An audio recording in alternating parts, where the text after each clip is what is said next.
22번째 부동산 대책이 나오면서 어떤 분이 카페에 이렇게 물어보더라고요. 운정역 GTX 역세권에 자기가 집을 샀는데 자기가 다운 계약서를 썼대요. 근데 그때 MBC 스트레이트인가 거기에서 운정지역 다운 계약서 실태 보고서 해가지고 막 그런 것을 다루는 때였어요. 그러니까 이분이 그거를 보면서 이거 다운 계약서를 내가 써가지고 내가 어떤 불이익을 받게 될 것인가, 그것이 두려워가지고 카페에다가 다운 계약서 쓰게 되다가 적발되면은 어떠한 불이익을 얻게 되나요? 라고 누가 글을 올렸더라고요. 그러니까 거기다 누가 이렇게 답을 달았는데 신랄하게 뭐라고 달았냐면요, 다운 계약서 적발되시면요 국세청에 추징금 무시고요, 건설사에 계약 해지되시고요, 계약 해지되면은 은행에서 대출 회수하시고요, 신용 불량자 되셔가지고 한 10년쯤 금융거래 못하시고 그 다음에 다시 재기하시면 됩니다라고 친절하게 답을 달아주시더라고요. 근데 저희가 거기다가 집을 샀는데 새벽에 제가 그 이야기를 듣고 불현듯 들어간 생각이, 제가 계약은 한 건 아니고 우리 사모님이 계약을 했는데 우리 집사람은 과연 거기에 다운 계약서를 썼을까 안 썼을까, 그게 생각이 들면서 등에 식은땀이 쫙 돌더라고요. 왜요? 저희 아버지가 돌아가시기 전에 그 사료 빚으로 인해 가지고 신용불량자를 어머니를 만들어 놓으셔가지고 어머니가 그것 때문에 굉장히 어려움을 겪으시고 어떻게 했습니까? 한 10년 동안 금융거래를 못하시고 상속 포기하고 나셔서야 겨우겨우 어떻게 됩니까? 회복을 하셨던 그 기억이 나기 때문에 10년 동안 신용불량자 되는 소리를 듣자마자 등에 식은땀이 또 쫙 돋더라고요. 그래서 그 다음날 일어나자마자 우리 사모님 보고 우리 근데 계약서 쓸 때 다운 계약서 썼어? 라고 물어봤어요. 그러니까 저희 사모님이 뭐라고 얘기했을까요? 당연히 다운 계약서 안 쓰고 뭡니까? 우리가 계약한 그 부동산은 다운 계약서 안 써주는 그걸로 유명한 부동산이라서 정직해가지고 자기가 거기를 골랐고 거기에다가 제 돈 주고 제 가격으로 계약서를 썼다라고 그렇게 이야기를 하는 것을 보게 돼요. 그 이야기를 들으면서 안도의 한숨을 내쉬면서 역시 내가 결혼을 잘했구나 라는 결론을 가지게 되었다라는 것이. 안 썼을 걸 아는데도요, 그럼에도 그거를 제가 확인하면서 불안해하고 의심했었던 그 이유는 무엇입니까? 제 안에 속된 그 모습, 그리스도인으로서 하지 말아야 될 그 불법과 합법의 경계를 넘나드는 그 모습이 있었기 때문에 우리 집사람도 우리 사모님도 그러한 모습을 가지고 있지 않을까라는, 모 눈에는 뭐만 보인다고, 내가 불법 계약서 다운 계약서를 쓸 것 같으니까 우리 사모도 불법 계약서를 쓸 것 같은 그런 마음이 있었기 때문에 불안한 마음을 가졌다라는 것이에요. 결국 우리 집사람을 보면서 제가 생각하는, 사모님을 보면서 하는 게 뭐냐면, 진실하게 사는 것이 결국에 나중에는 이 땅에서 장수하고 이득을 얻고 하나님 앞에 복을 받는 것이라는 것을 알고 있지만, 그럼에도 불구하고 저는 태생이 어떻게 합니까? 죄의 중독성을 끊지 못하는 연약한 모습을 깨닫게 된다라는 것이에요. 그 모습을 알면서 하나님, 저를 왜 목회자로 세우셨습니까? 우리 집사람을 차라리 목회자로 세우는 것이 더 경제적이고 더 좋으실 텐데 왜 저 같은 사람을 목회자로 세우셨습니까? 라고 자괴감을 느끼기도 하고 그것 때문에 하나님 앞에 기도를 하게 된다는 것이에요. 제가 오늘 이 이야기를 드리는 것은 무엇이냐면요, 사람마다 죄에 대한 인식과 정도의 차이가 이렇게 다르다라는 것이에요. 누군가에게는 융통성이 될 수 있지만 누군가에게는 철칙인 내용이고요, 절대 제각기 기준이 다르다라는 것이에요. 죄의 기준이 모두 다르다는 것이에요. 교회 안에서조차 죄에 대해서 목사일지라도 강요하면 되지 않는 그러한 세대를 우리는 살고 있어요. 목사가 그거 죄야 라고 이야기하면은 목사가 아니라 꼰대가 되는, 쿨하지 못한 그러한 인식으로 다가가는 그러한 시대를 살고 있다라는 것이에요. 그래서 요즘에 등장하는 대형 체인점 교회들에서는요, 죄에 대해서 지적하는 그러한 방식보다 축복과 용기를 북돋아주는 그러한 방식으로 목회를 많이 선회하는 분위기가 있는 것을 보게 된다는 것이에요. 지율이가 뱃속에 있을 때 사역을 그만두고 한 7년간 쉬는 가운데 이 근처에 있는 큰 대형 교회를 한 달간 출석했던 그런 기억이 있어요. 그 담임 목사님 설교도 굉장히 잘하시고 지금도 그 담임 목사님 그분의 설교는 제가 운정과 파주와 일산에서 그분 설교 들으라고 추천하는 분인데, 그분이 어느 날 설교를 하면서 자기가 안식년 중에 자기 신학교 학장에게 설교단을 한 달간 빌려줬더니 그 양반이 자기 교회에 와서 죄와 한국교회의 타락에 대해서 설교를 해가지고 교인들이 빠그르르 난리가 나고 자기한테 전화가 오고 난리가 나고 항의가 빗발쳤다라고 이야기하면서 뉘앙스가 마치 신학교 총장 나부랭이가 목회 실정도 모르면서 남의 교회에 와가지고 저주하고 한국교회는 망한다고 이야기했다고, 그거는 큰 신뢰라고 이야기하는 것을 보면서 한국교회 목회자와 한국교회 대형교회의 교만이 이렇게 심각하구나라고 씁쓸하게 발길을 돌렸던 기억을 하게 되는 것을 보게 돼요. 물론 큰 교회를 세우신 하나님의 종이기 때문에 그분 아직도 존경하고 그분의 설교 실력과 그분의 목회 철학에서 반론할 생각은 없어요. 아까도 얘기했다시피 이 근방에서 어느 목사님 설교를 추천합니까? 라고 하면은 저는 항상 그분의 설교를 아직도 추천해요. 그럼에도 불구하고 그 무례함을 꾸짖는 무례에서 구토가 날 수밖에 없었다라는 것이에요. 어떻게 하나님의 말씀이 이렇게 전락할 수밖에 없었던 것인가? 죄를 꾸짖고 한국교회 타락도 꾸짖을 수 없는, 그것도 신학교 총장이 꾸짖을 수 없는 상황까지 한국교회가 타락하였던 것인가? 라는 생각을 하고 발길을 돌리게 되었다라는 것이에요. 그런데 이것은 근래에 시작된 트렌드만은 아니에요. 근세 초부터 헤겔, 철학자 헤겔류의 그런 유사신학 교사들이 원죄, 인간이 생각하는 성경에 나와 있는 원죄는 초기의 교부 이레니우스가 만들어 퍼뜨린 요설일 뿐이고 썰일 뿐이고, 그것을 그 후에 교부인 이레니우스의 제자인 어거스틴이 받아먹고 기독교에 표준화한 썰일 뿐이다, 혹은 교리일 뿐이다 라고 추락시켰다는 것이죠. 벌써 200년, 300년 전부터. 그러면서 이제는 그 트렌드가 어떻게 변하냐면 죄를 죄라고 이야기하는 것이라 아니라 그것을 의식이라고 가르친다라는 것이에요. 여러분이 그냥 죄의식을 가지고 있는데 죄의식을 버리세요. 하나님은 사랑의 하나님이기 때문에 여러분이 죄를 지을지라도 어떻게 합니까? 그것에 대해서 용서해 주실 분이라고 이야기한다라는 것이에요. 결국 그것이 어디까지 도달하게 되냐면요, 구원도 아무 종교에서나 가능하고, 불교를 믿어도 유교를 믿어도 선을 믿어도 구원이 가능하다라고까지 벌써 20년 30년 전에 어떤 교단의 신학 학장이 이야기할 정도로 한국의 교회들이 변진하였고요. 이제는 어느 순간까지 왔습니까? 학문으로 동성애를 해도 하나님은 너를 사랑하실 거야, 예수님께서 그거 좋은 거야 라고 이야기하신다라고까지 이야기하는 시대로 오게 되었다라는 것이에요.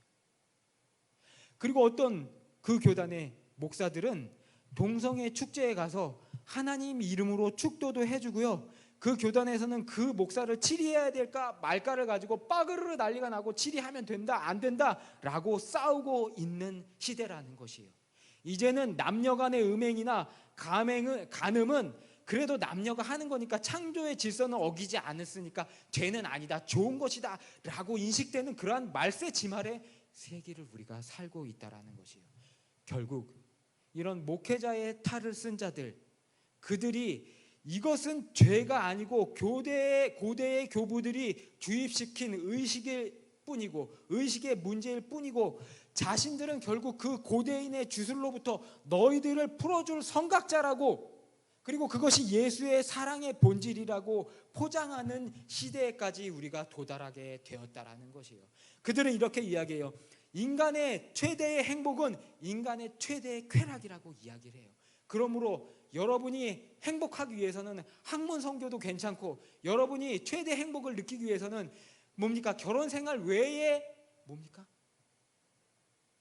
성행위도 괜찮다고 가르치는 그런 세기에 와 있다라는 것이에요. 그래서 이제는 교회 안에서 자신의 죄에 대해서 믿어도 되고 안 믿어도 되고, 그 믿지 않고 안 믿어도 돼도 교회 생활에 별 어려움과 문제를 느끼지 않고 티만 내지 않으면 그리스도인으로서 인정받는데 어려움이 없는 세상이 되었다라는 것이에요. 그러면 그걸로 끝일까요? 그것으로 끝이 아니에요. 우린 더 나아가서 박해를 대비해야 되는 그런 세상을 살아가고 있다라는 것이요. 곧 언제 박해가 와도 의심스럽지 않은 세상을 살고 있어요. 교회 안에서 설교자가 동성애와 자살 등등 전통 교리를 이야기하면 극우가 되고 꼴통이 되는 세상이 되었어요. 그것이 공공연한 세상이 되었고요. 다른 교단의 이야기도 아니고 지금 우리 합동 총신에서 일어나는 이야기라는 것이에요. 우리 총신대학교 총신대학 신학대학원에 성자가 두 분이 계신데 한 분은 최영석 교수님이라는 분이고 한 분은 이상원 교수님이라는 분이에요. 근데 이 이상원 교수님은 기독교 윤리학을 강의하시는 분인데 당연히 기독교 윤리학이니까 동성애에 대해서 어떻게 신학생으로서 목회자로서 접근해야 될지에 대해서 원리 원칙대로 이야기하는 분인데 그분이 동성애 강의를 했다가 해직되는 일이 올 초에 일어나게 되었어요. 결국 잘 해결되어서 대법원까지 가서 복권이 되셨는데 그분이 과격하게 이야기하는 분도 아니에요. 강의를 하실 때면 너무 심할 때기가 없어가지고 뭡니까? 졸음이 이기나 교수님의 목소리가 이기나 누가 이기나 보자라고 할 정도로 그렇게 따분한데 성자 같은 그런 양반임에도 불구하고 그 얌전한 양반이 그러한 고난을 받으시는 세상을 우리가 살아가고 있다는 것이에요. 그것이 다른 것도 아니고 총신대학교 안에서 아무도 막아주지 못하는 상황을 살고 있다는 것이에요. 게다가 소위 소장파라는 새파란 총신대학교 교수가 총신이 동성애를 이야기를 하면은 극우 꼴통의 이미지를 뒤집어 쓰고 복음의 확장성이 없어지기 때문에 동성애 논란에 뛰어든 이상원 교수가 잘못이다 라고 그렇게 버젓이 이야기하는 세상을 살고 있다는 것이에요. 교수님이 그런 고난을 당할진데 힘없는 일개 개척교회 목사가 앞으로 동성애 이야기를 하면은 진중권 씨가 이야기하는 것처럼 염한섭 원장은 의병이 아니라 질병이기 때문에 꼴통이기 때문에 뭡니까? 3천만 원 벌금을 때려서 주둥이를 막아야 된다라는 그런 세상이 오게 된다라는 것이에요. 앞으로 차별금지법이 시행되면은 나는 어떻게 설교를 할 것인가? 내가 동성애는 나쁜 것이야 라고 얘기하면은 우리 지율이가 학교에 가지고 우리 아빠는 동성애가 나쁜 것이라고 이야기했는데 선생님은 왜 동성애가 좋은 것이라고 교육을 하십니까? 라고 의문을 품었다가 이렇게 타고 들어와서 신고가 되는 것은 아닌가. 그래서 정말 징역을 살게 되고 벌금을 물게 되고 교회가 폐쇄되는 것이 아닌가. 차라리 그럴 바에는 등록을 하지 않고 있다가 지하교회로 들어가는 것이 옳은 것이 아닌가 등등. 아니면은 설교단 앞에서 그런 이야기를 하지 말고 그냥 외면하고 입을 다무는 것이 나의 신상을 위하여서 좋은 것이 아닌가. 별의별 생각을 하면서 잠을 이루지 못합니다. 그러다 만난 본물이 오늘 노아의 본문 창세기 6장 5절이었어요. 창세기 6장 5절에서 사람의 죄악이 세상에 관영하고 있다라고 하나님은 이야기하는 것을 보시게 돼요. 창세기 1장 28절에서 하나님은 인간을 만드시고 뭐라고 이야기하십니까? 온 세상에 충만하라라고 그렇게 축복을 하셨어요. 그런데 채 5장이 지나지 않아서 6장 5절에서 인간은 자신이 충만하는 것이 아니라 세상을 무엇으로 가득 채웠다라고 성경에 이야기하고 있습니까? 죄악으로 가득 채웠다라고 이야기하고 있다라는 것이에요. 놀랍지 않습니까? 하나님의 말씀을 따라야 될 사람들이 하나님의 말씀을 따르지 않았을 때 자신들이 채우고 자신들이 축복의 통로로 채워야 될 자리를 죄악으로 관영되게 만들었다는 것이에요. 120년이라는 숫자를 성경 속에 명시하는 것을 우리가 보게 됩니다. 여기 120년에 대하여서 두 가지 해석이 분분하게 되는데 어떠한 학자들은 홍수 전까지는 500년, 무드셀라는 969세까지 살았는데 이제 홍수 이후에는 인간의 수명이 120년까지 줄어들게 될 것이다라는 설로 이야기하는 지지하는 그런 분들이 있고 어떤 분들은 노아에게 하나님이 경고하면서 이제 홍수까지 120년이 남았으니까 너는 가서 방주를 120년 동안 만들어라라고 이렇게 지지하는 해석이 있다라는 것이에요. 어쨌건 우리가 성경의 그 시대를 살지 않았기 때문에 둘 다 지지할 수 있는 해석이라는 것이에요. 그런데 여기서 중요한 것은 뭐냐면요, 우리가 항상 노아의 본문을 볼 때 뭐냐면 노아가 건짐을 받았다. 노아가 건짐을 받았기 때문에 우리도 동일하게 노아가 건짐을 받은 것처럼 건짐을 받을 것이다라고 기뻐하는데 멈춘다라는 것이에요. 그런데 우리가 한번 그 사실에, 노아의 사실에 집중해봤으면 좋겠어요. 여러분, 노아가 방주를 만드는데 몇 년이 걸렸습니까? 지금 이야기 드린 것처럼 최소한 120년의 세월이 걸렸을 것이라는 것이에요. 그 오랜 세월 동안 세상의 사람들은 노아에게 어떤 스탠스를 취했을 것이에요. 여러분, 거기에 대해서 관심을 한번 기울여 보셨어요? 당대의 동시대인들이 노아를 보라면서 와, 인류를 구원할 위대한 프로젝트를 준비하시는 저 노아님 박수를 쳐줍시다 라고 박수를 쳐주었을까요? 아니라고 성경에 나와 있다라는 것이에요. 유별난 미친놈, 인류의 해악, 인류의 곰팡이, 인류 혐오자, 또라이 등등의 비난과 수백 차례, 120년이니까 수백 차례의 목숨의 위협을 가했을 것이에요. 아마 노아를 대상으로 차별금지법, 포괄적 혐오방지법, 포괄적 노아 방주 금지법을 만들어서 노아가 방주를 만들지 못하게 조직적으로 방해하고 대항하지 않았을까 우리는 상상할 수 있다는 것이에요. 2014년에 러셀 크로우가 주연한 노아라는 영화가 있어요. 기독교계에서 많은 욕을 먹었어요. 노아의 이야기를 헐리우드 블록버스터 판타지로 전락시켰다라고 이야기하는데 저는 그 러셀 크로우의 노아 그 영화를 보면서 굉장히 감동을 받았어요.